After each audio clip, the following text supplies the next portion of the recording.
Good morning, students. This is going to be a short lesson on 2 Samuel 2. We're going to go into more depth about it tomorrow, but today we're going to just read over the passage ourselves, and I'm going to sort of go through some of the more general points. Tomorrow's lesson will be more specific and sort of talking about the results and implications of it. So we left off the story with David had recently heard of Saul's death and Jonathan's death. He mourned the loss of his two friends, I guess, of a sort. Jonathan was his brother. Um, and he had a very interesting relationship with Saul. But in either case, he doesn't celebrate the fact that Saul died. He sort of takes it on as an opportunity to show humility, actually, and to sort of reminisce or regret the things that could have happened, the what could have been. So David is given, is sort of takes control of Judah. Now, if you were to imagine a map of Israel, it may be a good option for you to look up a map of Israel during Saul's reign, actually. And the way it's separated is kind of interesting. You have the northern kingdoms, which we refer to as Israel typically, and you have the southern kingdoms, or southern tribes. And we have Judah and Benjamin are kind of really close to each other. Now, one of the odd things that happens during this time is Benjamin does not join Judah in having David as their king. Benjamin is where Saul is from, and so they're still loyal to Saul. Um, you recently heard of Jabesh Gilead, the men of Jabesh Gilead, going to take down Saul's body. The reason for that is because that's their kindreds, or their kin would be like their brothers and cousins and uncles and aunts and stuff like that. They have a very close relationship with Saul and mourn his loss. And when David is crowned the new king of Judah, the Benjamites do not agree with it. Um, so we actually hear about two different groups of people now. So when David's first crowned king or anointed as king, he asks God where he should be going, and God sends him to Hebron, which is a significant city where the patriarchs were buried, and also is where Lot and Abraham separated their ways, and one went one way, the other went the other way. So it's a pretty significant place for Israel historically. And during this time, David's crowned king, and Ishbosheth is also crowned king. So this is from the perspective of um, a priest, um, likely does this. Um, Abishai is likely the person that did it. Um, and because he's the high priest in Israel at this time, remember how Saul set up Zadok?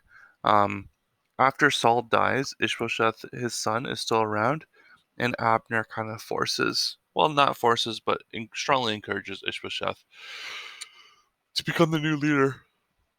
When Saul dies, there's a bit of a power vacuum in Israel.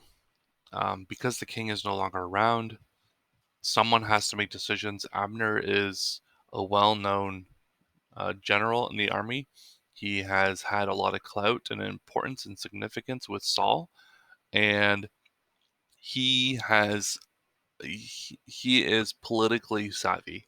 He understands that there is a vacuum. That means there's someone that's not taking control, and he sees an opportunity. So he sets up Ishbosheth as the new king. Ishbosheth is described as a bit of a weak character in the Bible, that he doesn't have a lot of gumption or a lot of commitment. And what really is happening here is Abner signing up sort of like a puppet king. Essentially, Abner's making himself king, except he can't technically do that because the people would reject him. So he sets up David or Saul's young son to sort of be, or not young, he's 40 years old at the time, but sets up a fairly weak person, a weak willed person, to be the king and kind of just have the ability to exercise power over this man. So Abner sets up Ishbosheth, David set up in Hebron.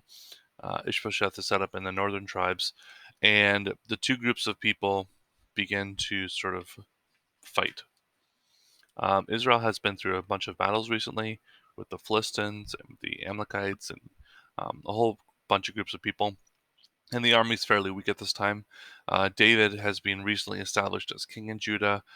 So I just drew these two pictures because we can see who the kings are, which is Ishbosheth and David, and then their second in command is Joab and Abner. Okay. Now, what happens at the Pool of Gibeon is these two armies come together. I didn't draw all the armies, but I just figured this would be a nice representation. They have two armies that come together. They're trying to battle out who sort of owns what part of the land. And they elect to have, instead of the two armies just go at each other, they elect to have groups of, or smaller groups of men that fight on their behalf instead. This is something that has happened before. This is one of the ways that armies would solve issues. They would say, listen, we're going to have hand-to-hand combat, and whatever army wins, that's sort of, or whatever group of people wins in this hand-to-hand combat or smaller contingencies, that's will be the results of the actual battle. So instead of having, hundreds of people die, we'll just have a few people die, and that'll sort of decide the outcome. So they both agree, and they send 12 men to the Pool of Gibeon, and they're each given daggers and hand-to-hand combat, and all 12 men, or all 24 men actually, end up killing each other. So there's no clear winner. This causes the armies to have a battle that day because nothing was resolved. And during that battle, we hear of an interesting story. Now, before we get into that battle, we should understand some significance. So, there's this man named Zuriah, who is David's half brother. Um, he is connected to David, and he has three sons: Joab, Abishai, and Asahel. These three men are important. Joab specifically, actually, if you go back to this one for a second, Joab is David's right hand man, and Joab has two younger brothers. Okay, so Zariah is David's uncle, essentially, and then there's Joab, Abishai, and Asahel. Joab is the leader of David's army. Abishai is an officer of David's army, and Asahel is one of the 30 mighty men that David has. He's a soldier, essentially, but he's a very well-known, strong soldier. During the battle, Asahel has the opportunity to see Abner, and he pursues him quite aggressively. He doesn't turn to the right or left. He doesn't get waylaid or slowed down. He just continues to go for Abner. Now, historically speaking, Abner was an extremely strong soldier, quite capable. And so when Asahel goes trying to attack Abner, Abner actually kills Asahel. So what happens after that is we now have the two men, Joab and Abishai, both looking for vengeance upon Abner. Um, Abner calls out, "Listen, we have to leave this. Like, if we keep fighting, everyone's gonna die." So the two armies actually eventually, by the end of the day, sort of turn away from each other. At the end, David loses about 20 men, and Abner and his men lose about 300. So David's side wins the battle. Um, but there's this tension that's going to be created between Joab and Abishai and Abner. Joab and Abishai are of the mindset that he has murdered Asahel, where the rules of engagement in Israel at this time is if something were to happen during battles, you wouldn't qualify that as murder. That's sort of in the heat of battle. It's just kind of like that's the way it is. It's not a nice way of going about it, and you can understand Joab and Abishai's desire for vengeance because their brother's been killed at the hands of Abner. Um, but technically speaking, Abner wouldn't be in consequence to any sort of murder or anything wrong, really, because those are the middle of battle. But this is going to come up a bunch of times in the future. It's going to sort of cause a bit of a rift in David's army because there's going to be this uncertainty. We're going to hear about what Abner does in the future. So I hope this was helpful. This is just a summary of 2 Samuel 2. I hope you read it as well. And yeah, have a good day.